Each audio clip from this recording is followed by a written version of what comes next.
پاکستان کی سیاحت میں اپنی خوبصورتی، پہاڑوں کے درمیان واقع شہر اور وسط سے گزرنے والے 2 دریاؤں کی وجہ سے آزاد کشمیر کا دارالحکومت مظفر آباد منفرد مقام رکھتا ہے۔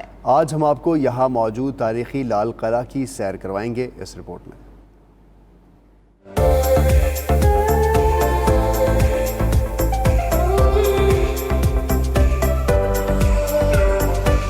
لال قلعہ 16ویں صدی کے فن تعمیر کا شاہکار نمونہ ہے اور اپنے اندر 4 صدیوں کی تاریخ سموئے ہوئے ہے۔ 1549 میں چک حکمرانوں کی جانب سے اپنے دفاع کے لیے بنایا گیا یہ قلعہ، جسے مقامی زبان میں رتا قلعہ کہا جاتا ہے۔ قلعے کی 3 اطراف دریائے نیلم جبکہ ایک جانب خشکی کا راستہ ہے۔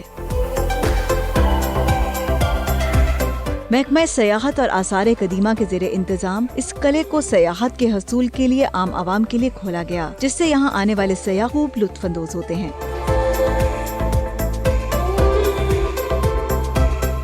مقامی لوگوں کا کہنا ہے کہ قلعے سے ملحقہ اراضی پر بااثر لینڈ مافیا نے قبضہ جما رکھا ہے، جس سے اس کی خوبصورتی متاثر ہو رہی ہے۔ 16ویں صدی کی فن تعمیر کا شاہکار نمونہ لال قلعہ تاریخ کی امانت ہے اور تاریخی عمارات کو محفوظ کر کے ہی خطے کی ثقافت اور سیاحت کو فروغ بخشا جا سکتا ہے۔